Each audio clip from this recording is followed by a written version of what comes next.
Welcome back everyone. I am Nabeen and this is the third lecture of our spirometry series. PFT series का हमारा ये fourth lecture है और हमारी spirometry का जो थर्ड लेक्चर ये है। तो इस लेक्चर से पहले वाले लेक्चर्स में हमने स्पायरोमेट्री की डेफिनेशन, इसके अलावा स्पायरोमेट्री हम कब परफॉर्म करते हैं, मतलब स्पायरोमेट्री के कौन कौन से इंडिकेशंस होते हैं, इसके अलावा हिस्ट्री की किस तरह स्पायरोमेट्री को डेवलप किया गया था, किस तरह स्पायरोमेट्री डेवलप हुई और करेंटली हम कौन कौन से स्पायरोमेट्री डिवाइसेस वगैरह का यूज करते हैं। और इसके पहले वाले लेक्चर्स में हमने देखा था, और इससे जो पहले वाला सेकंड लेक्चर था उस लेक्चर में हमने देखा कि स्पायरोमेट्री के कौन कौन से कॉन्ट्रा इंडिकेशंस होते हैं। कॉन्ट्रा इंडिकेशन मतलब ऐसी कंडीशन जब हम स्पायरोमेट्री प्रेफर नहीं करते हैं, ठीक है, जिन कंडीशन में स्पायरोमेट्री कॉन्ट्रा इंडिकेट रहती है। तो स्पायरोमेट्री की डेफिनेशन, हिस्ट्री, कॉन्ट्रा इंडिकेशंस और इंडिकेशंस के बारे में अभी तक हम समझ चुके हैं, अभी तक हम उसको पढ़ चुके हैं।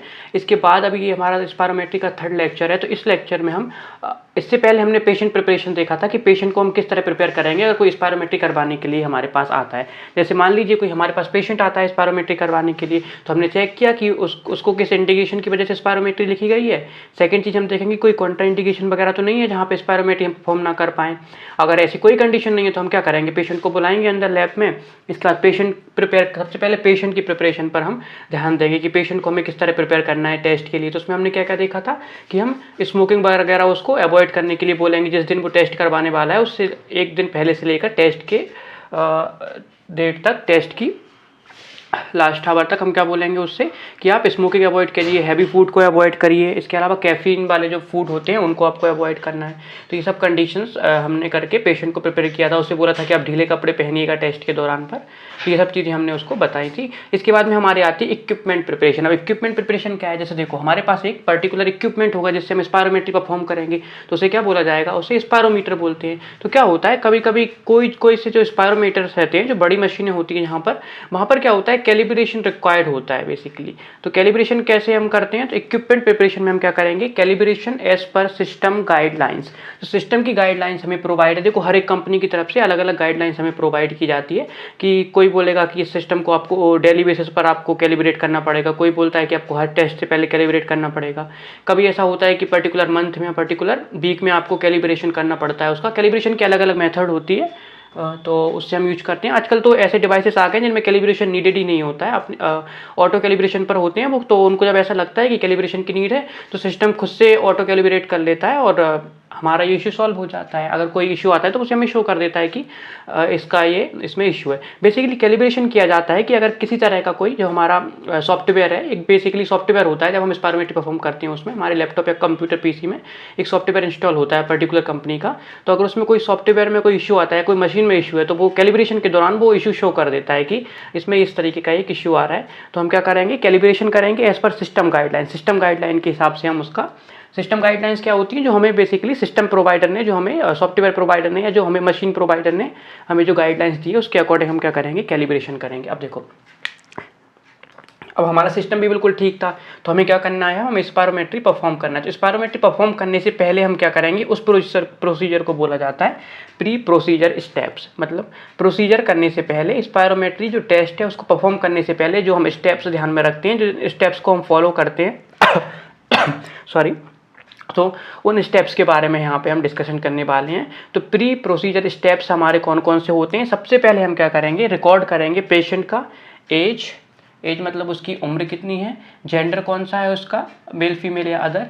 इसके अलावा इथनिसिटी कौन सी है उसकी, कौन सी इथनिसिटी से आता है वो। और इसके अलावा जैसे आप इंडिया में हैं तो आपका बेसिकली क्या आता है, इंडियन आ जाता है या फिर एशियन आ जाता है, जैसे भी उसमें सिस्टम में ऑलरेडी फीड होता है। जब आप सॉफ्टवेयर में एंट्रीज करते हैं तो वहाँ पे इथनिसिटी वहाँ पे ऑलरेडी मेंशन रहती है, तो आप उस हिसाब से कर सकते हो, उसको टिक कर सकते हो। इसके अलावा पेशेंट की हाइट कितनी है और पेशेंट का करंटली वेट कितना है। तो हम क्या करते हैं, किसी भी पेशेंट का हम क्या करेंगे, सबसे पहले उसकी एज, जेंडर, मेल फीमेल या अदर जो भी जेंडर होगा उसका, उसकी इथनिसिटी क्या है वो हम नोट करेंगे, उसकी हाइट क्या है करंटली और उसका वेट क्या है। अब ये जरूर पूछोगे कि आखिर हम हाइट वेट को मेजर क्यों कर रहे हैं, क्योंकि ना ये जो पांचों फैक्टर है ना, इनकी बेसिस पर ही हमारे स्पायरोमेट्री का जो रिजल्ट होती है ना, तो स्पायरोमेट्री का जो रिजल्ट बन के आता है वो इन्हीं पांचों के बेसिस पर आता है। क्योंकि देखो एज के हिसाब से भी हमारी क्या होती है, लंग की कैपेसिटी चेंज होती है, जेंडर के हिसाब से कैपेसिटी चेंज होती है। क्योंकि मेल्स में क्या रहता है, जो मेल्स का क्या होता है, जैसे मेल्स की हाइट थोड़ी ज़्यादा होती है फीमेल्स की कंपेरिजन में, उसी तरह उनके फेफड़ों का जो साइज होता है, उनके लंग्स का साइज होता है, वो भी फीमेल्स के कंपेरिजन में थोड़ा बड़ा होता है। तो इसी वजह से क्या होता है, स्पायरोमेट्री में उनका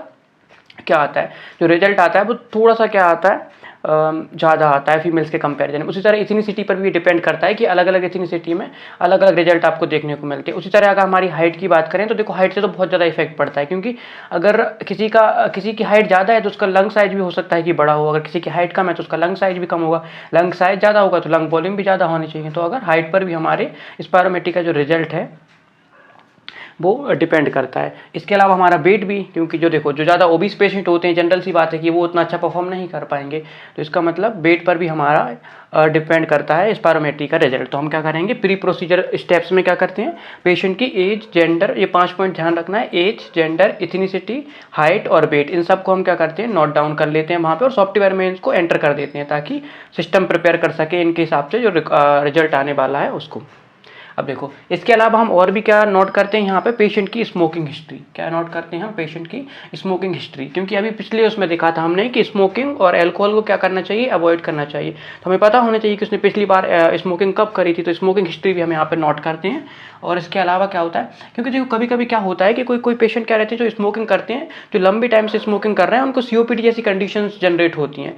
तो अगर हम उसमें स्मोकिंग हिस्ट्री को डालते हैं तो वहाँ पे मशीन क्या करती है, उस चीज़ को इंटरप्रेट करती है, मशीन उस चीज़ को क्या करती है, एक वैल्यू के फॉर्म में लेती है कि अगर हो सकता है वो इतने लंबे ड्यूरेशन से स्मोकिंग कर रहा है वहाँ पे, तो पैग नंबर्स भी यहाँ पे रहते हैं, उनके बारे में हम डीएलसीओ वगैरह में डिस्कस करेंगे, या एफओटी वगैरह, फिनो वगैरह करेंगे, फिनो वगैरह के बारे में पढ़ेंगे तब डिस्कस करेंगे कि पैग केयर्स वगैरह क्या होते हैं।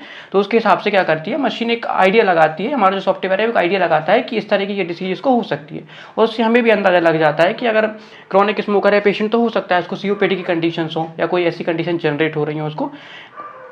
इसी तरह लास्ट ब्रोंकोडाइलेटर यूज, पिछली बार उसने ब्रोंकोडाइलेटर यूज कब किया था, ब्रोंकोडाइलेटर क्या है वो भी हमने जो सामा पढ़े थे ना, और सावा लावा, इससे पहले वाले लेक्चर में, वही ब्रोंकोडाइलेटर होते हैं। ब्रोंकोडाइलेटर मतलब बेसिकली ऐसी मेडिकेशंस जिनका यूज होता है हमारे जो एयरवे होता है उसे ब्रॉड करने में या उसको डायलेट करने में, ताकि क्या हो सके, हमें रिलीफ मिल सके अस्थमा की कंडीशंस में या अदर कोई ऐसी कंडीशन जहाँ पे हमारा कॉन्ट्रैक्ट हो रखा है रेस्पिरेटरी ट्रैक्ट। देखो इस तरीके से मैं एक बार एक्सप्लेन कर देता हूँ।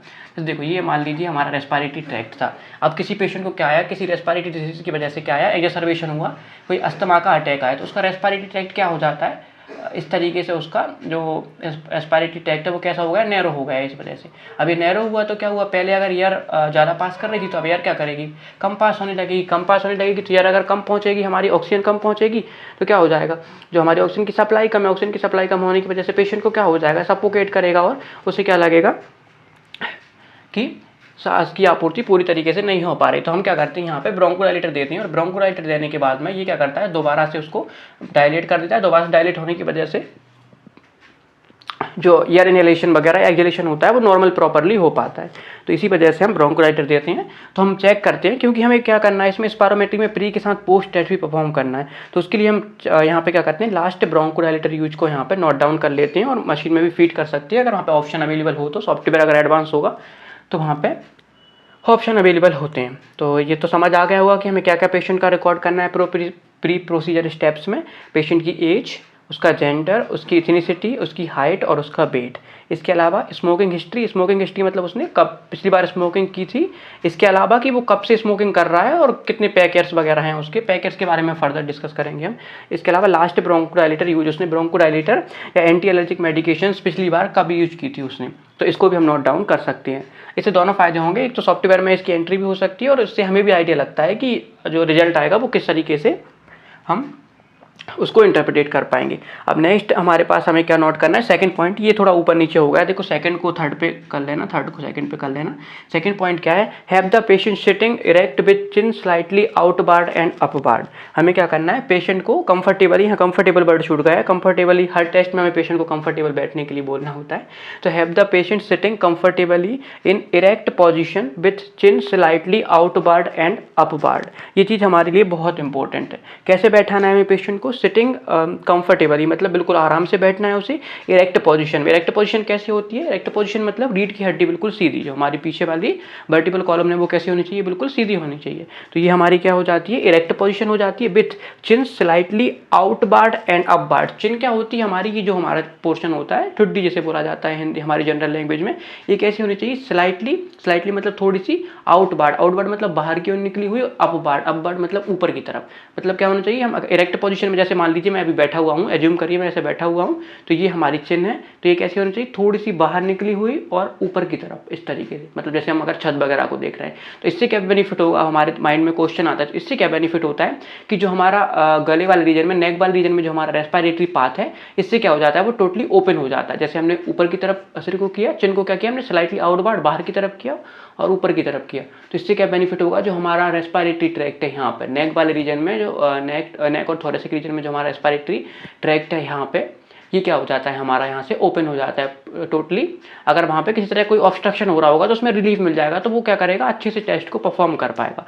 तो इसी के लिए हम कैसी पोजीशन देते हैं इसको, इरेक्ट पोजीशन। इरेक्ट पोजीशन के साथ साथ में चिन स्लाइटली आउटवार्ड एंड अपवार्ड, चिन थोड़ी सी बाहर की ओर निकली हुई और ऊपर की तरफ, ठीक है। हम पेशेंट को बोल सकते हैं कि आप थोड़ा सा ऊपर की तरफ देखिए, छत की तरफ देखिए, इस तरीके से हम उसको बोल सकते हैं ताकि उसे कोई कन्फ्यूजन ना हो। तो ये हमारा सेकंड पॉइंट हो जाता है कि पेशेंट को बैठाना कैसे है। पहले हमने रिकॉर्ड कर लिया पेशेंट की एज, जेंडर, एथिनिटी, हाइट और वेट को, स्मोकिंग हिस्ट्री और लास्ट ब्रोंकोडायलेटर यूज को। इसके बाद पेशेंट को एक कंफर्टेबल पोजीशन में चेयर पर बैठाया, जिसमें बिल्कुल इरेक्ट पोजीशन में बैठा हुआ है, रीढ़ की हड्डी उसकी सीधी है और उसकी चिन क्या है, हमारी जो ठुड्डी वाला एरिया है वो कैसा है, स्लाइटली आउटवर्ड बाहर की तरफ और ऊपर की तरफ वो देख रहा है, ऊपर की तरफ उसका उठा हुआ है, ताकि रेस्पिरेटरी ट्रैक्ट पूरी तरीके से ओपन हो सके। तो ये हमारा सेकंड पॉइंट हो गया। अब क्या होता है, अब सबसे मेन पॉइंट हमारे पास में आता है थर्ड पॉइंट। जब हमारे पास कोई पेशेंट टेस्ट कराने के लिए आता है तो वो क्या होता है, घबराया हुआ होता है, उसे पता नहीं होता है किस टेस्ट में क्या होना है, किस तरीके से टेस्ट किया जाएगा, टेस्ट का आउटपुट क्या है, क्यों ये टेस्ट हम परफॉर्म करवा रहे हैं। तो ये हमारा पॉइंट होता है। ऐसा अगर आप सर्टिफाइड टेक्नीशियन हैं, आप एक अच्छे टेक्नीशियन हैं, तो आप सबसे थर्ड पॉइंट को बेसिकली क्या करेंगे, अच्छी तरह से पेशेंट को एक्सप्लेन करेंगे। तो हम क्या करेंगे अब थर्ड पॉइंट में कि पेशेंट हमारे पास है, अगर आपको लग रहा है कि पेशेंट घबराया हुआ है, नहीं भी है, दोनों कंडीशन में हम क्या करेंगे, explain the purpose of the test. हमें टेस्ट का पर्पस एक्सप्लेन करना है। वो आया हमारे पास, उसने बताया कि स्पायरोमेट्री है, अब उसे नहीं पता कि ये किस तरीके से होगा, नॉन इन्वेसिव है, इन्वेसिव है, दर्द होने वाला है, नहीं होने वाला है। तो पेशेंट क्या होता है, घबराया हुआ होता है, टाइम कितना लगने वाला है, इससे क्या आउटपुट निकलेगा, इसका रिजल्ट क्या आएगा, इसके क्या बेनिफिट्स हैं। तो हम क्या करेंगे, पेशेंट को एक्सप्लेन करेंगे पर्पस ऑफ द टेस्ट, कि टेस्ट का हमारे पर्पस क्या है, बेसिकली ये टेस्ट क्यों परफॉर्म किया जा रहा है। तो हम उससे क्या बोलेंगे कि बेसिकली ये कैसा है, नॉन इन्वेसिव टेस्ट है। नॉन इन्वेसिव टेस्ट का मतलब कि इसमें आपको कोई दर्द नहीं होने वाला है, किसी तरह का कोई इन्वेशन नहीं होगा, जैसे ब्लीडिंग वगैरह की कंडीशन हो, तो ऐसा कुछ भी नहीं होने वाला है। एक सिंपल टेस्ट है और इस टेस्ट का पर्पस क्या है कि अगर आपको किसी तरह की कोई रेस्पिरेटरी डिसऑर्डर है, मतलब आपको किसी तरह की जो आपकी सांस से रिलेटेड समस्याएं हैं, अगर इस तरह की कोई समस्याएं हैं तो उनको कन्फर्म करने के लिए टेस्ट किया जाता है। अगर आप कोई ऐसी समस्या है तो वो समस्या किस तरह है, वो प्रोग्रेस कर रही है या फिर वो जो समस्या है वो इंट्राथोरेसिक है, एक्स्ट्राथोरेसिक है, इन सब चीज़ों के बारे में पता लगाने के लिए हम इस टेस्ट को परफॉर्म करते हैं।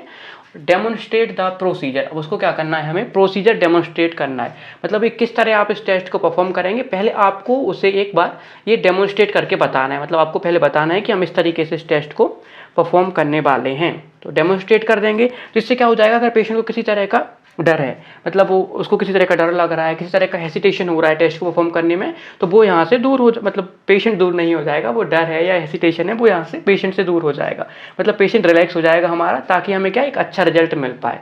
क्योंकि देखो स्पायरोमेट्री दोनों चीज़ों पर डिपेंड करती है, एक तो कितना एफर्ट टेक्नीशियन ने लगाया है और कितना एफर्ट एक पेशेंट ने लगाया है। अगर दोनों में से कोई एक एफर्ट नहीं लगाएगा तो क्या हो जाएगा, जो हमारा एंड रिजल्ट है वो हमें डिजायरेबल नहीं मिलेगा, मतलब जो हम चाह रहे हैं वो रिजल्ट हमारे पास नहीं आएगा। इससे क्या होगा, उसका मेडिकेशन पर इफेक्ट पड़ेगा, मतलब उसको जो दवाइयाँ देनी है, उसका जो ट्रीटमेंट चलना है उस पर इफेक्ट पड़ेगा।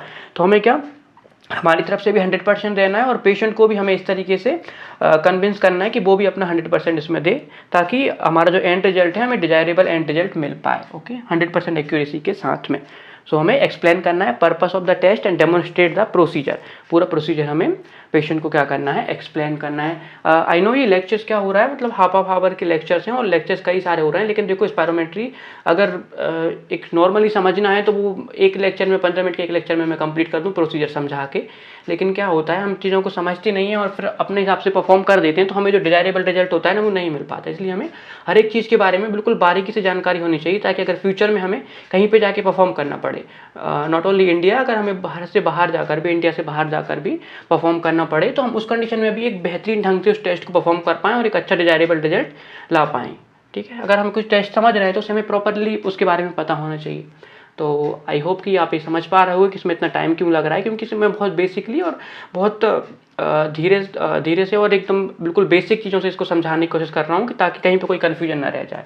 तो हमें क्या करना था, इस लेक्चर में हमने क्या देखा कि हमने सबसे पहले इक्विपमेंट को प्रिपेयर किया, कैसे प्रिपेयर करेंगे, कैलिब्रेशन करेंगे सिस्टम गाइडलाइन के अकॉर्डिंग, और अगर माउथ पीस इंसर्ट करना है आपको तो यहाँ पे आप उसमें माउथ पीस भी इंसर्ट कर सकते हैं, माउथ पीस लगा सकते हैं। माउथ पीस क्या होते हैं वो बताएंगे नेक्स्ट लेक्चर में।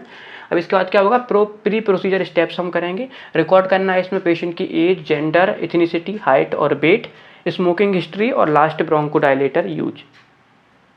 इसके बाद हम क्या करेंगे, पेशेंट को बोलेंगे कि आप एक कंफर्टेबल पोजीशन में बैठिए। आपकी रीढ़ की हड्डी जो है, आपकी जो वर्टिबल कॉलम है वो कैसी होनी चाहिए, बिल्कुल स्ट्रेट इरेक्ट होनी चाहिए। और आपकी जो चिन वाला एरिया है, ठुड्डी वाला जो एरिया है आपका, वो स्लाइटली आउटवार्ड और अपवार्ड होना चाहिए। इसके बाद हम पेशेंट को क्या करेंगे इसके बाद हम एक्सप्लेन करेंगे पर्पस ऑफ द टेस्ट। हमारे टेस्ट का पर्पस क्या है, क्यों आप ये टेस्ट करवा रहे हैं, इससे आपको क्या फ़ायदा होगा, एंड डेमोन्स्ट्रेट द प्रोसीजर। और प्रोसीजर को हमें डेमोन्स्ट्रेट करना है, मतलब हमें बताना है कि टेस्ट किस तरह परफॉर्म किया जाएगा ताकि कोई हेसिटेशन पेशेंट को ना रहे। तो ये हमारा इक्विपमेंट प्रिपरेशन और प्री प्रोसीजर स्टेप्स यहाँ पे कंप्लीट होते हैं। अब इसके बाद नेक्स्ट लेक्चर में हम इसके बाद जो हमारा नेक्स्ट लेक्चर रहेगा उसमें हम डिस्कस करेंगे कि स्पायरोमेट्री बेसिकली अब परफॉर्म कैसे की जाएगी, जो हमारी मेन स्टेप्स है कि हम स्पायरोमेट्री किस तरह परफॉर्म करेंगे। तो उसके जो स्टेप्स हैं उनके बारे में हम ब्रीफली पढ़ेंगे, क्योंकि क्या होता है बहुत सारे लोगों को उसमें कन्फ्यूजन होता है, कोई किसी तरह परफॉर्म कराता है, कोई किसी तरह परफॉर्म कराता है। लेकिन जो हमारे ATS की गाइडलाइंस हैं, American thoracic society, chest society की जो गाइडलाइंस है उसके अकॉर्डिंग मैंने ये सारे पॉइंट्स कवर किए हैं। तो अगर आप इनको एग्जाम्स वगैरह में भी कहीं पर लिख कर आओगे, किसी वाइवा वगैरह में बताओगे, तो आपको ये नहीं बोल सकता कि ये चीज़ें गलत हैं या ये परफेक्ट नहीं है, इम्परफेक्ट है, ऐसा कोई भी नहीं बोल सकता है। तो हम इसके बाद में जो हमारे स्पायरोमेट्री का जो नेक्स्ट लेक्चर रहेगा, 4th लेक्चर रहेगा, उसमें बेसिकली मैं ऐसा करूँगा, इसी लेक्चर के साथ मैं उसको कंपाइल कर दूंगा, क्योंकि आई थिंक इसका साइज अभी इतना बड़ा नहीं हुआ है। तो जो स्पायरोमेट्री की किस तरह परफॉर्म की जाती है उसके बारे में भी हम डिस्कस करेंगे। So thank you for watching this video. अगर इन दोनों पॉइंट्स में, इक्विपमेंट प्रिपरेशन और प्री प्रोसीजर स्टेप्स में कहीं पर कोई कन्फ्यूजन रहा है या कोई पॉइंट अगर छूट रहा है यहाँ पे, तो प्लीज़ कमेंट सेक्शन में उसके बारे में मुझे इन्फॉर्मेशन दे दीजिएगा ताकि मैं उसको नेक्स्ट लेक्चर्स में कवर कर सकूँ। So thank you for watching this video and again welcome to all of you. This is the third lecture of spirometry series. Third he lecture है ये। एक्चुअली इसको मैं 4th बनाने का ट्राई कर रहा था, बट मैंने इसको इसी में कंपाइल कर दिया। इससे पहले के लेक्चर्स में हमने स्पायरोमेट्री के बारे में जो डिस्कस किया था उसमें था हमारे कि हम किस तरह से हमारे इक्विपमेंट को प्रिपेयर करते हैं स्पायरोमेट्री के लिए, और इसके अलावा हमारे जो टेस्ट से पहले प्री टेस्ट स्टेप्स कौन कौन से होते हैं, हमारे जो प्रोसीजर से पहले स्टेप्स होते हैं वो कौन कौन से होते हैं। अब इस लेक्चर में हम क्या करेंगे, प्रोसीजर के बारे में बेसिकली पढ़ेंगे कि हम स्पायरोमेट्री को किस तरह परफॉर्म करते हैं, स्पायरोमेट्री किस तरह परफॉर्म की जाती है। तो देखो इसके अलग अलग जो इसके इक्विपमेंट होते हैं उसके अकॉर्डिंग इसकी अलग अलग क्या होती है, गाइडलाइंस होती हैं। लेकिन एक जो बेसिक गाइडलाइंस जो हमारे यहाँ पर यूज होती है ऑल ओवर द इंडिया और I think all over the world, यहाँ पे all over the globe use होती हैं, उनको मैंने यहाँ पे नोट डाउन किया है और उन्हीं के बारे में हम डिस्कस करेंगे बेसिकली।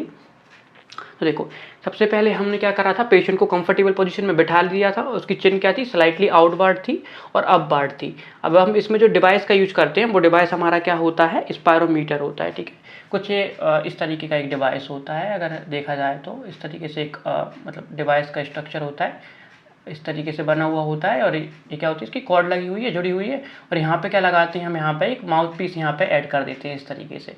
ये क्या है, हमारा माउथ पीस है। ठीक है, ये हमारा माउथ पीस होता है। और ये मशीन है, बहुत घटिया सा डायग्राम बना है, लेकिन समझ लेना कि ये वो मशीन को होल्ड कर रहा है यहाँ हाथ से। और ये क्या लगा हुआ है, एक माउथ पीस। माउथ पीस क्या होता है, एक बेसिकली एक क्या होता है, एक पाइप लाइक स्ट्रक्चर होता है एक। इसमें क्या करता है, यहाँ पे वो होंठों से इसको क्या करता है, टाइटली क्लोज कर लेता है यहाँ पे, ताकि जब मुंह से हवा छोड़े तो ये सारी मशीन के अंदर पर जाए। तो इस तरीके से हमारा एक मशीन होती है और मशीन में हम क्या ऐड करते हैं, माउथ पीस लगा लेते हैं। माउथ पीस क्यों है, क्योंकि माउथ पीस में क्या फिल्टर लगे होते हैं। ये फिल्टर क्या करते हैं, हमें इन्फेक्शन से बचाते हैं। और अगर किसी तरह का कोई डस्ट पार्टिकल या कोई अदर चीज़ें, जैसे कि किसी को मान लो कि किसी को कफ जनरेट हुआ, किसी को क्या हुआ, जैसे किसी को बैड कफ है, तो उस कंडीशन में किसी को क्या हुआ, अगर स्पूटम वगैरह जनरेट हुआ तो वो इस फिल्टर की वजह से क्या मशीन के अंदर नहीं जा पाती, क्योंकि मशीन का इलेक्ट्रॉनिक है। अगर कोई चीज़ ऐसी अंदर चली गई उसके अंदर, मशीन के अंदर, तो वो ख़राब हो जाएगी। तो उसको बचाने के लिए और पेशेंट्स को भी बचाने के लिए, मतलब इन्फेक्शन ना फैले और दूसरी चीज़ मशीन भी सुरक्षित रहे, इसके लिए हम यहाँ पे क्या करते हैं, तो मशीन का मुंह होता है उस पर एक माउथ पीस ऐड करते हैं। इसे क्या बोला जाता है, माउथ पीस बोला जाता है। ये क्या होता है, आजकल फिल्टर्ड माउथ पीस आ रहा है और सिंगल यूज होता है, मतलब एक बार यूज किया और उसको फेंक दिया।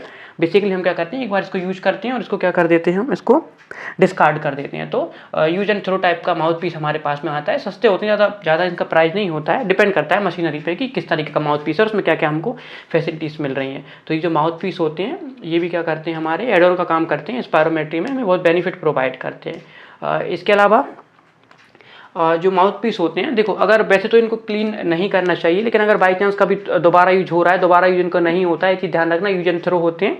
लेकिन अगर इनको किसी भी तरीके से हमें क्लीन करना है, अगर मान लीजिए इसको डिस्कार्ड करने से पहले भी अगर इसको आप एक बार इसको स्ट्राइल करना चाहते हैं, तो जो हमारा 2% ग्लूटाराल्डिहाइड सॉल्यूशन होता है या हाई डेंसिटी के जो हमारे हाई लेवल डिसइंफेक्टेंट होते हैं, हाई लेवल डिसइंफेक्टेंट जो होते हैं उनको भी हम पढ़ेंगे जब हमारा बायोकेम वाला कोई या पैथोलॉजी वाला कोई लेक्चर होगा, तो उसमें हम देखेंगे कि हाई लेवल डिसइंफेक्टेंट क्या होते हैं। लेकिन अगर 2% जो ग्लूटाराल्डिहाइड सॉल्यूशन होता है हमारा, उससे हम क्या करते हैं, इसको क्लीन करते हैं इसको 2 से ढाई घंटे के लिए, क्योंकि टीबी बैक्टीरिया हो सकता है, तो हम क्या करते हैं 2 से ढाई घंटे के लिए इसको इमर्स कर देते हैं 2% ग्लूटाराल्डिहाइड सॉल्यूशंस में। तो ये क्या होता है, स्टेराइल हो जाता है। वैसे ऐसा नहीं करना है हमें, इसके करना है सीधा इसको यूज एंड थ्रो, मतलब इसको एक बार यूज किया और डिस्कार्ड कर दिया, वरना इन्फेक्शन फैलने का डर रहता है, इसलिए है, इसका काम ही यही है। ठीक है, तो ये हमारा माउथ पीस बेसिकली होता है। अब हम प्रोसीजर देखते हैं, तो ये हमारे प्री प्रोसीजर के स्टेप है। स्पायरोमेट्री में देखो हमारे 2 स्टेप्स होते हैं, पहला हमारा होता है प्री टेस्ट और सेकंड होता है हमारा पोस्ट टेस्ट। प्री टेस्ट का मतलब ब्रोंकोडायलेटर देने से पहले जो हम टेस्ट परफॉर्म करते हैं उसे बोला जाता है प्री ब्रोंकोडायलेटर टेस्ट, और जो ब्रोंकोडायलेटर देने के बाद में परफॉर्म किया जाता है 15 से 20 मिनट बाद, उसे बोला जाता है पोस्ट स्पायरोमेट्री या पोस्ट ब्रोंकोडायलेटर टेस्ट।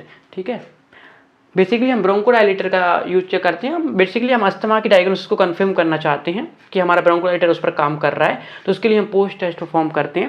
लेकिन अभी हम देखेंगे यहाँ पे प्री के हमारे स्टेप्स क्या क्या होते हैं, किस तरह हम प्री टेस्ट को परफॉर्म करते हैं। तो पहला स्टेप हमने क्या करा, सबसे पहले तो हमने पेशेंट को सिटिंग उसमें देख चुके हम कि प्री टेस्ट में हमने क्या करा, पेशेंट को एक कंफर्टेबल पोजीशन में बैठाया और उसको पोजिशनिंग करवाई। इरेक्ट पोजीशन में बैठा हुआ है, चिन स्लाइटली आउटवार्ड है और अपवार्ड मतलब थोड़ा ऊपर की तरफ वो देख रहा है।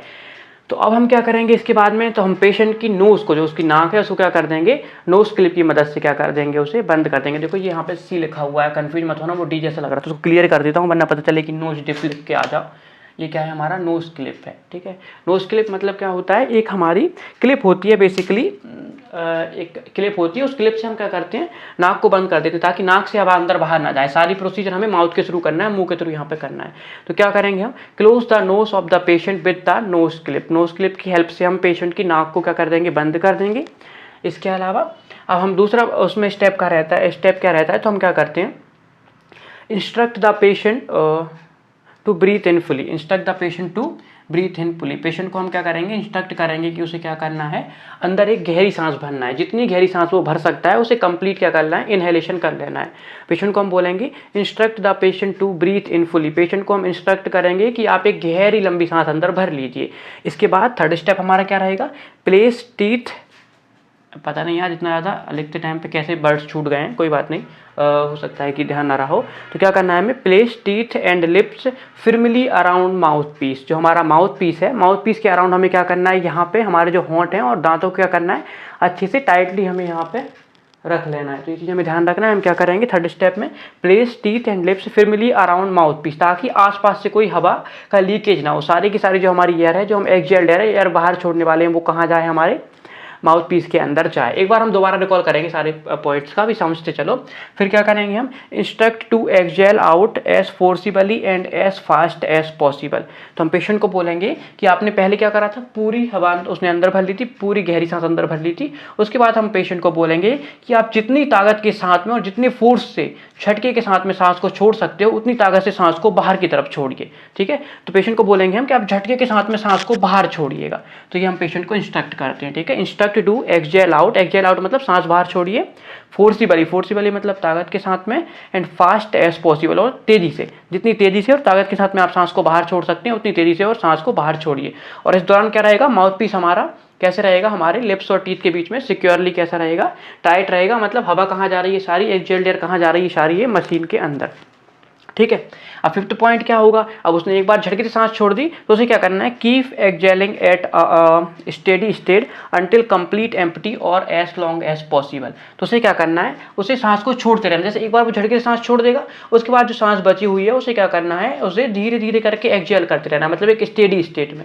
अब स्टेडी स्टेट को हिंदी में पता नहीं क्या बोलते, नियत दर से, समझ लेना, स्टेडी स्टेडी समझो तुम ज़्यादा अच्छा रहेगा।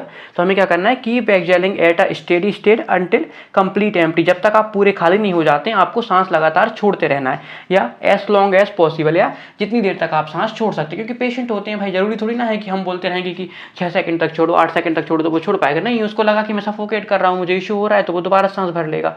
तो आप जितनी देर तक सांस छोड़ सकते हो उतनी देर तक आपको सांस बाहर छोड़ना है स्टेडी स्टेट से, या फिर कंप्लीट एम्प्टी होने तक, मतलब पूरा आपको ऐसा लगे कि मैं अंदर से खाली हो चुका हूँ, तब तक अंदर कोई भी सांस हमारे या अंदर कोई भी एयर हमारे नहीं बची है। बेसिकली हम बोल सकते हैं रेसिडुअल वॉल्यूम तक उसको सांस को बाहर छोड़ना है, अप टू रेसिडुअल वॉल्यूम। मैंने यहाँ पे नोट नहीं किया, आप नोट कर सकते हो। तो ये उसको करना है। अब इसके बाद में क्या होगा, उसने सारी सांस बाहर छोड़ दी, पूरा एक्सहेल आउट हो गया, तो कुछ भी नहीं बचा अंदर, तो अंदर भी सांस भरनी पड़ेगी ना यार, तो अंदर सांस लेनी पड़ेगी। तो उसके लिए क्या बोलेंगे, instruct him to take a deep breath, उसको हम बोलेंगे कि उसको दोबारा से क्या करना है, गहरी सांस अंदर भरना है। तो इस तरह हमारे ये सारे स्टेप्स यहाँ पे कंप्लीट हो जाते हैं। अब इसके बाद अगला पॉइंट क्या रहेगा, observe the path and patient through out the procedure, पूरे प्रोसीजर के दौरान हमें पेशेंट को भी देखना है और किस तरीके से वो परफॉर्म कर रहा है, वो हमें हमारे क्या रहता है, एक सॉफ्टवेयर रहती है, विंडो स्क्रीन रहती है, उस पर हमें दिखाई देता है, उस तरह के ग्राफ बनकर आते हैं। तो हमें पूरी उसके दौरान पर हमें क्या करना है, पेशेंट का जो पाथ है, उसका जो एक्सहेलेशन और इनहेलेशन का पाथ है उसे, और पेशेंट को, कि पेशेंट को इशू तो नहीं हो रहा है, पता चले कि तुम पाथ को देखने में लगे हुए कि सांस छोड़ो, सांस देखो पेशेंट बेहोश होकर नीचे गिर गया है। तो हमें पेशेंट को भी देखना है पूरे प्रोसीजर के दौरान और उसके पाथ को भी कि किस तरीके से वो परफॉर्म कर रहा है। Repeat the procedure at least thrice and save the best ones, ध्यान रखना। ये जो पॉइंट है इसको हमें थोड़ा सा मॉडिफिकेशन करना पड़ेगा। इसमें क्या होता है, इसमें लिखा हुआ है कि आपको क्या करना है, 3 टाइम तक मिनिमम, इसको 3 टाइम तक आपको परफॉर्म करना है, मतलब 3 बार आपको ये प्रोसीजर मिनिमम परफॉर्म करवाना है, और उसके बाद आपको जो सबसे अच्छा वाला है उसको सेव कर लेना है। लेकिन हम क्या करते हैं, इसमें से 3 जो सबसे अच्छे प्रोसीजर होते हैं उनको सेव करते हैं, क्योंकि ये इंडिया है, मतलब ऐसा कुछ नहीं है, मैं भी देशभक्त हूँ तुम लोगों की तरह, लेकिन फिर भी क्या होता है कि हमारे यहाँ जो पेशेंट आते हैं वो क्या करते हैं, 2-3 बार में तो देखो वो समझते ही हैं कि हमें करना क्या है। तो हम क्या कर सकते हैं, मैक्सिमम 8 तक हम टेस्ट यहाँ पे परफॉर्म करवा सकते हैं, मतलब 8 बार ये प्रोसीजर हम परफॉर्म करवा सकते हैं मैक्सिमम। अब मैक्सिमम 8 बार क्यों है, क्योंकि इसके बाद पेशेंट इतना थक जाता है कि उसका जो रिजल्ट होता है ना उस पर असर आने लगता है। तो हम ट्राई करते हैं कि उसको थोड़ा टाइम दें, रिलैक्स हो जाए, उसके बाद हम परफॉर्म करेंगे। तो क्या करना है, basically repeat the procedure at least thrice, मतलब 3 बार हमें ये टेस्ट परफॉर्म करना है, और मिनिमम 3 बार परफॉर्म करना है, और मैक्सिमम 8 बार तक परफॉर्म कर सकते हैं। और उनमें से जो बेस्ट 3 हैं, बेस्ट 3 जो हमारे हैं हमारे पास, उन तीनों को हमें सेव कर लेना है, कि जो भी सबसे अच्छे 3 हैं उनको हमें उसमें से सेव कर लेना है, ठीक है। उनमें से एक सबसे अच्छा रहेगा वो हमें पता है, लेकिन फिर भी हमें 3 इसमें से जांच सेव करना है, क्योंकि हमें एक्सेप्टेबिलिटी और रिपीटेबिलिटी क्राइटेरिया होते हैं, उनके बारे में हम आगे डिस्कस करेंगे, किस तरह की कैसे माने कि टेस्ट एक्सेप्टेबल है या हमें रिपीट करना पड़ेगा। तो उसके लिए भी क्राइटेरिया बनाए हुए हैं, पर्टिकुलर क्राइटेरिया हैं। ये इतना आसान नहीं है जितने आसान हमारे अदर टेस्ट होते हैं जैसे लगते हैं ना, तो ये इतना आसान नहीं है उन टेस्ट। जैसे ब्लड सैंपल में तो क्या हुआ, कोई ब्लड सैंपल लिया और निकाल दिया और टेस्ट लगा दिया, लेकिन इसमें भाई बहुत सारे क्राइटेरिया होते हैं, तो उनको भी हमें ध्यान रखना पड़ेगा। बहुत ईजी है वैसे, आराम से याद हो जाएंगे, बार बार परफॉर्म करोगे तो खुद से समझ में आ जाएगा। तो देखो एक बार और हम क्या करते हैं, पूरे इसके जो प्री प्रोसीजर होते हैं, कौन कौन से स्टेप होते हैं उनको देख लेते हैं। सबसे पहले हम क्या करेंगे, देखो सबसे पहले पेशेंट को बैठाएंगे कैसी पोजीशन में, इरेक्ट पोजीशन में। इरेक्ट पोजीशन में मतलब रीढ़ की हड्डी बिल्कुल सीधी होनी चाहिए, चेन उसकी कैसी होनी चाहिए, अच्छा तो मुझे देख नहीं पा रहे होगे ना, यहाँ से देख सकते हो कैसे बैठेगा वो, बिल्कुल इरेक्ट पोजीशन में। इरेक्ट पोजीशन में मतलब कि उसकी रीढ़ की हड्डी या जो हमारी वर्टिब्रल कॉलम है वो बिल्कुल स्ट्रेट होनी चाहिए। उसकी चिन कैसी होनी चाहिए, स्लाइटली आउटवर्ड, थोड़ी सी बाहर की ओर, और वो ऊपर की तरफ देख रहा है, मतलब कैसी, आउटवर्ड और अपवर्ड, मतलब ऊपर की तरफ देखते हुए और थोड़ी बाहर की ओर होनी चाहिए। अब हम क्या करेंगे, अब हम पेशेंट को बोलेंगे कि आप क्या करो, पेशेंट को बोलेंगे कि आप एक गहरी लंबी सांस अंदर लो, मतलब एक डीप इनहेलेशन करो, आप बेसिकली गहरी सांस भरो या डीप इनहेलेशन करने को पेशेंट को बोलेंगे। उसके बाद हम बोलेंगे कि आप जो माउथ पीस है जो हमने आपको दिया है, यहाँ पे मशीन दी है, उसमें जो माउथ पीस है, माउथ पीस को आपको क्या करना है, मुंह के अंदर रखकर होंठों से उसे क्या करना है, टाइट दबा लेना है, ठीक है। होंठों से और आपके जो लिप्स हैं, लिप्स आपके और टीथ, दांतों से और होंठों से आपको एक टाइट उसके अराउंड पे एक लॉग बना लेना है, ताकि हवा आपकी अंदर बाहर ना जाए। देखिए इस तरीके से मान लीजिए ये हमारे होंठ हैं, इस तरीके से हमने क्या किया, ये हमारा माउथ है, तो हमने यहाँ पे क्या कर लिया, उसको टाइटली इसको प्रेस कर लिया, ताकि हवा हमारी जो एक्सहेल्ड एयर है वो कहीं पर बाहर ना जाए। इसके बाद पेशेंट को बोलेंगे कि आपको क्या करना है, जो आपने एयर इनहेल की थी, आपने अभी पूरी गहरी सांस ली थी, उसे आपको झटके से और ताकत के साथ में, मतलब तेजी से और पूरी ताकत से बाहर छोड़ना है, ठीक है। मतलब आपको बेसिकली उसे हम बोलते हैं कि आपको झटके से सांस को बाहर छोड़ना है। ये करने के बाद में अगला स्टेप हमारे पास में आता है कि अब उसने एक बार झटके से सांस छोड़ दी तो उसके पास जो गैस अंदर बची हुई है, अब उसे क्या करना है, उसको keep exhaling at a steady state until complete empty. जब तक वो अंदर से पूरा खाली नहीं हो जाता है, उसको ऐसा नहीं लगता है कि अब अंदर हमारे कोई गैस नहीं बची हुई है, अब हम एक्सहेल नहीं कर पाएंगे, तब तक या जब तक पेशेंट परफॉर्म कर सकता है तब तक उसे क्या करना है, जो बची हुई उसके अंदर गैस है, बची हुई इनहेल्ड एयर है, उसे धीरे धीरे स्टेडी स्टेट से, मतलब स्टेडी स्टेट मतलब एक नियत दर से उसे क्या करना है, छोड़ते रहना है लगातार। और इसका जो मिनिमम टाइम होता है ना एडल्ट्स के लिए 6 सेकंड होता है, मतलब कम से कम उसको 6 सेकंड 6 सेकंड तक सांस को बाहर छोड़ना है। और बच्चों के लिए 3 सेकंड के लगभग होता है, तो 3 सेकंड और 6 सेकंड होता है। ऐसा लगता है कि 6 सेकंड आराम से कर देगा, लेकिन अच्छे लोग परफॉर्म नहीं कर पाते। पता जब मैंने इनिशियली परफॉर्म किया था ना, तो मेरा भी 3 to 4 सेकंड था बस, 3 से 4 सेकंड के बाद में भी परफॉर्म नहीं कर पाया था। 6 सेकंड तो बहुत ज़्यादा हो जाता है। तो ये क्या होता है, हमें इस तरीके से सांस को छोड़ना है। फिर अब वो अंदर से पूरा खाली हो जाएगा तो हमें उसको इंस्ट्रक्ट करना है एक डीप ब्रीथ लेने के लिए, मतलब उसको गहरी सांस भरने के लिए उसे दोबारा से हमें बोलना है। तो बेसिकली और फिर इसके बाद हम क्या करेंगे, पाथ को, पूरे पेशेंट को हम क्या करेंगे, पूरे प्रोसीजर के दौरान पे ऑब्जर्व करेंगे और प्रोसीजर को 3 बार एटलीस्ट दोहराएंगे। 3 बार पेशेंट को 3 बार हम जो पूरा प्रोसीजर है उसको करेंगे और जो सबसे अच्छा वाला होगा उसे हम सेव कर लेंगे। तो ये हमारे प्री प्रोसीजर्स के स्टेप होते हैं हमारे। अब देखो इनमें कहीं कहीं पर क्या मॉडिफिकेशन देखने को मिलता है, जैसे कि कहीं कहीं पर क्या होता है, कोई सी मशीनरी में टाइडल वॉल्यूम का एक ऑप्शन होता है। तो मतलब क्या होता है कि जब वो पेशेंट क्या करता है, ब्रीथ करता है, ब्रीथ इन फुली, मतलब पूरी गहरी सांस भरने से पहले ही क्या करता है, यहाँ पे वो माउथ पीस को लगा लेता है और वो टाइडल ब्रीथिंग करता है। मतलब जो नॉर्मल ब्रीथिंग अभी आपकी चल रही है ना, 4 से 5 नॉर्मल ब्रीथिंग करेगा, उसके बाद में वो ब्रीथ करता है इन बार्ड, मतलब अंदर की तरफ वो क्या करता है, सांस को भरता है, गहरी सांस भरता है। तो कहीं कहीं पर क्या एक स्ट्रैप यहाँ पे एक्स्ट्रा जुड़ जाता है। तो क्या वो मशीनरी रहती है, सिस्टम पर डिपेंड करता है कि आपके पास कौन सा सिस्टम अवेलेबल है, आपकी मशीन किस चीज़ को सपोर्ट कर रही है। तो क्या होता है, कभी कभी क्या होता है, एक ऐसा सिस्टम होता है जिसमें टाइडल वॉल्यूम का हमारे पास में ऑप्शन अवेलेबल होता है। तो उसमें क्या करता है वो कि वो पहले यहाँ पे माउथ पीस को मुंह के अंदर रखा और टाइडल ब्रीथिंग करना शुरू कर दी उसने, मतलब 3 से 4 नॉर्मल सांस ली, उसके बाद में गहरी सांस भरी, झटके से सांस को छोड़ा, देर तक सांस को छोड़ते गया, फिर वापस गहरी सांस उसने भर ली। तो इस तरीके से होता है, ठीक है। तो इस तरीके के मॉडिफिकेशंस हो जाते हैं। अब देखो यहाँ पे कुछ चीज़ें समझने वाली, जैसे कि हमने यहाँ पे क्या करा कि जो हमारा माउथ पीस था ना, उसको लगाने से पहले उसको गहरी सांस भरने को बोल दिया। ये बेसिकली गाइडलाइंस है कि हमें इस तरीके से फॉलो करना है। लेकिन हमारे पास 80% जो पेशेंट आते हैं वो इस चीज़ को नहीं समझ पाते, वो कन्फ्यूज हो जाते हैं। तो हम क्या करते हैं ऐसी कंडीशंस में, देखो ये कहीं पर नोट डाउन नहीं है, लेकिन ये बस समझने के लिए कि आप जब लैब में परफॉर्म कर पाओगे ना ये टेस्ट, तब आपको समझ में आएंगी ये सब चीज़ें। तो क्या होता है कि जब वो माउथ पीस को लगा लेता है, माउथ पीस को लगाने के बाद हम उसको इनहेलेशन करने के लिए बोलेंगे। मतलब अभी क्या हो रहा है, क्योंकि पेशेंट बहुत कंफ्यूज हो जाता है, क्योंकि क्या करेगा, पहले सांस भर ली फिर माउथ पीस लगाने बैठ गया, तो इतने में क्या होता है सर, कोई अगर डिसीज पेशेंट है तो वो सफोकेट कर जाएगा। तो इस वजह से हम क्या करते हैं, हम इस स्टेप को क्या करते हैं, पहले हम थर्ड वाले स्टेप को फॉलो करते हैं, उसके बाद में पेशेंट को बोलते हैं कि अब आप इनहेलेशन करो, डीप इनहेलेशन, और फिर छोड़ो। तो ये लगातार रहेगा तो वो कंफ्यूज नहीं होता है। तो ये चीज़ें आप ध्यान रखना, अगर कभी कोई पेशेंट यहाँ पे कंफ्यूज होता है तो आप इन स्टेप्स को क्या कर देना, इंटरचेंज कर देना, थर्ड को सेकंड पे, सेकंड को थर्ड पे। तो ये सब चीज़ें हमें क्या रखना है, यहाँ पे ध्यान रखना है। तो अब इस पूरे जो स्पायरोमेट्री प्रोसीजर था उसमें हमें जो बात समझ में आई है वो ये बात समझ में आई है कि यहाँ पे बेसिकली 3 हमारे पास में स्टेप होते हैं। 3 स्टेप कौन से होते हैं, पहले पेशेंट को क्या करना है, सबसे पहले इनहेलेशन करना है, डीप इनहेलेशन करना है, ठीक है।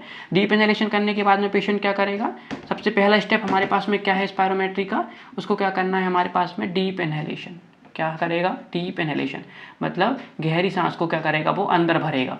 गहरी सांस अंदर भरने के बाद में वो क्या करेगा, सेकेंड स्टेप हमारे पास में क्या होता है, फोर्सफुल एक्सपिरेशन, ठीक है, फोर्सफुल एक्सपायरेशन, फोर्सफुल एक्सपायरेशन। इसका मतलब क्या होगा, वो तेजी के साथ में, ताकत के साथ में सांस को बाहर छोड़ेगा।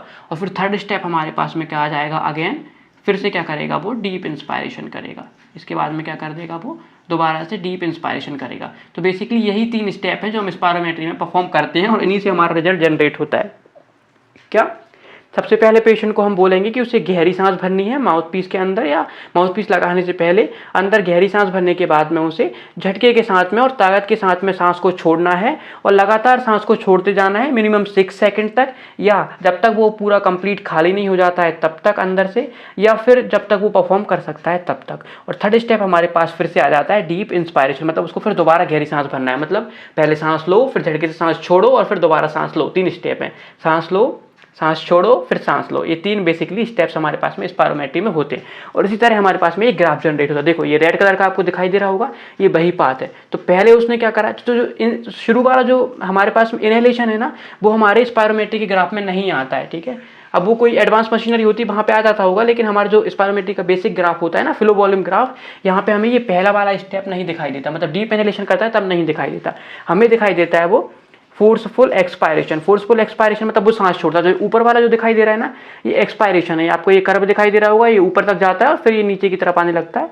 तो ये क्या रिप्रेजेंट कर रहा है, सेकंड स्टेप को, फोर्सफुल एक्सपायरेशन को। और हमारा थर्ड स्टेप क्या है, डीप इंस्पायरेशन को। तो नीचे वाला जो कर्व है ये क्या कर रहा है, डीप इंस्पायरेशन को रिप्रेजेंट कर रहा है। मतलब जो हमारा ग्राफ है उसमें हमें दो चीजें दिखाई दे रही है, पहली हमारी फोर्सफुल एक्सपायरेशन और सेकंड चीज डीप इंस्पायरेशन। और पहला वाला डीप इनहेलेशन था, उसको हमने यहाँ पे छोड़ दिया, ग्राफ में हमें नहीं दिखाई देता। अब हम ग्राफ के बारे में ब्रीफली डिस्कस करेंगे नेक्स्ट लेक्चर्स में। पहले हम ये तो देख लें कि हम परफॉर्म कैसे कर पाएंगे। तो हमें ध्यान रखना है, हमारे पास होता है एक माउथ पीस, हमें माउथ पीस लगा लेना है ताकि कोई इन्फेक्शन स्प्रेड ना हो और मशीन भी हमारी खराब ना हो। फिर क्या करना है, पेशेंट को इरेक्ट पोजीशन में बैठाना है, पेशेंट को बोलना है कि आप सीधी पोजीशन में बैठो, बिल्कुल रीढ़ की हड्डी आपकी सीधी होनी चाहिए और आपकी जो चिन्ह है वो स्लाइटली आउटवार्ड और अपवार्ड होनी चाहिए। उसके बाद पेशेंट को बोलेंगे कि जो माउथ पीस है उसके अराउंड आपको क्या करना है, अच्छे से आपको क्या करना है, जो हमारे आपके होंठ हैं और दांत हैं उसको माउथ पीस के अराउंड अच्छे से आपको फिरमिली मतलब क्या होता है, अच्छे से, मतलब ताकत के साथ में, ठीक है, सिक्योरली इसको हम बोला जाता है। आपको क्या करना है, माउथ पीस के अराउंड लगा लेना इस तरीके से। और नोज को हम क्या करेंगे, जो उसकी नोज है, नाक है, उसको नोज क्लिप की हेल्प से हम बंद कर देंगे ताकि नाक से कोई सांस अंदर बाहर ना जाए। इसके बाद इससे पहले वाले स्टेप में हमें क्या करना है, पेशेंट को बोलना है कि वो डीप इनहेलेशन करे, मतलब गहरी सांस अंदर भरे। अब इसके बाद हमने क्या करा, माउथ पीस को लगा लिया, फिर पेशेंट को बोलेंगे कि वो झटके के साथ में और ताकत के साथ सांस को छोड़े और लगातार छोड़ता रहे। कब तक छोड़ना है उसे, लगभग 6 सेकंड तक। अगर नहीं कर पाता है तो जब तक वो परफॉर्म कर सकता है तब तक, या फिर वो जब अंदर से पूरी तरह से खाली हो जाए तब तक। उसके बाद पेशेंट को बोलेंगे कि आपको अगेन इनहेलेशन करना है, डीप इनहेलेशन करना है, मतलब गहरी सांस को अंदर भरना है। तो पहले हमने क्या किया, सबसे पहले बेसिकली 3 स्टेप में ये हुई। पहला प्रोसीजर हमारे पास में क्या है, डीप इनहेलेशन, गहरी सांस अंदर भरी। सेकंड हमारे पास में क्या रहेगा, फोर्सफुल एक्सपायरेशन, तेजी के साथ में, झटके के साथ में सांस को छोड़ा और लगातार सांस को छोड़ता रहा वो 6 सेकंड तक। और उसके बाद में हमने दोबारा उससे क्या बोला, डीप इनहेलेशन अगेन। फिर उससे बोला कि आप गहरी सांस को दोबारा से अंदर भर लीजिए। तो 3 स्टेप में हमारी स्पायरोमेट्री यहाँ पे कंप्लीट हो जाती है। तो ये हमारी स्पायरोमेट्री के प्री टेस्ट में हम किस तरीके से प्री में परफॉर्म करते हैं वो हमारे पास में होता है कि प्री में हमारे पास में कौन कौन से स्टेप्स आते हैं, प्री स्पायरोमेट्री में कौन कौन से हमारे पास में स्टेप्स आते हैं। आई होप पे क्लियर हो गया होगा। अगर फिर भी कहीं कोई कंफ्यूजन है तो पूछ जरूर लेना, कंफ्यूजन में मत रह जाना, क्योंकि करवाना तो हमें यही है लैब में जाकर। कॉन्ट्राइंडिकेशन इंडिकेशन तो हम पेशेंट को बताने वाले हैं नहीं, तो मतलब हमें तो पेशेंट को यही करवाना है ना। तो क्योंकि हम पर भी 50% जो हमारे टेस्ट की एक्यूरेसी वो हम पर डिपेंड करती है, एक टेक्नीशियन पर डिपेंड करती है, एक डॉक्टर परफॉर्म करवा रहा है तो उस पर डिपेंड करती है। तो हमें भी अच्छे से हमारे ये स्टेप सारे आने चाहिए। तो ये हमारे प्री स्पायरोमेट्री या प्री ब्रोंकोडायलेटर टेस्ट के हमारे स्टेप से सारे जो 8 स्टेप हैं इनको हमें ध्यान रखना है। इसके बाद हम पोस्ट के जो स्टेप्स हैं अगले लेक्चर में उसके बारे में देखेंगे। पोस्ट में बेसिकली कुछ नहीं होता है। अब हम क्या करेंगे, उसको ये सारा सिस्टम उसको बाहर निकलवा देंगे, उसको क्या दे देंगे, शॉर्ट एक्टिंग बीटा 2 एगोनिस्ट, मतलब जो सावा हमारे पास होता है, एक सावा मेडिकेशन उसको दे देंगे, एक इनहेलर उसको दे देंगे, ठीक है, इनहेलर हम उसको दे देते हैं, सावा बेसिकली दे देते हैं, उसको 15 से 20 मिनट रेस्ट करवाते हैं। उसके बाद फिर हम दोबारा से यही सारे प्रोसीजर दोहराते हैं, ठीक है। पोस्ट के देखो, पोस्ट को भी हम क्या करेंगे, इसी तरीके से करेंगे। सावा देने के बाद में हम क्या करेंगे, रिपीट करते हैं इन्हीं प्रोसीजर्स को, ठीक है। सावा दे दिया, फिर 15 से 20 मिनट का रेस्ट करेंगे, 15 से 20 मिनट का हम क्या करेंगे, उसको रेस्ट प्रोवाइड करेंगे। और फिर उसके बाद में यही सारा जो प्री वाले स्टेप थे ना, इन्हीं सभी को रिपीट करेंगे। और उसके बाद में हमारे पास में एक एंड रिजल्ट बन के हमारे पास में जाँच हमारी आ जाती है, टेस्ट का रिजल्ट आ जाता है। तो ये हमारी कंप्लीट स्पायरोमेट्री का प्रोसीजर था कि आपको किस तरह परफॉर्म करना है। और अगर इन्हीं स्टेप्स के थ्रू जाते हो तो 100% आपको टेस्ट रिजल्ट मिलेंगे, ऐसा मैं नहीं बोल सकता हूँ, क्योंकि सारी चीज़ें पेशेंट पर डिपेंड है। आप कितना भी अच्छा कर लो, अगर पेशेंट को आप नहीं समझा पा रहे हैं या पेशेंट समझने को तैयार नहीं है तो आप एंड रिजल्ट नहीं दे पाओगे। तो बेसिकली पेशेंट को पहले अच्छे से कन्विंस करना है, उसका सारा हेसिटेशन दूर करना है और उसके बाद में आपको स्पायरोमेट्री परफॉर्म करवाना है और अच्छे से रिजल्ट लेके आना है। 3 से लेकर 8 जांच के बीच में, 3 से लेकर 8 टेस्ट के बीच में, 3 to 8 टेस्ट के बीच में आपको ये रिजल्ट लेकर आना है। अब इसके बाद नेक्स्ट लेक्चर में हम देखेंगे कि पोस्ट में हमारे कौन कौन से स्टेप्स होते हैं। उसके बाद में हम फिर एक्सेप्टेबिलिटी और रिपीटेबिलिटी क्राइटेरिया देखेंगे।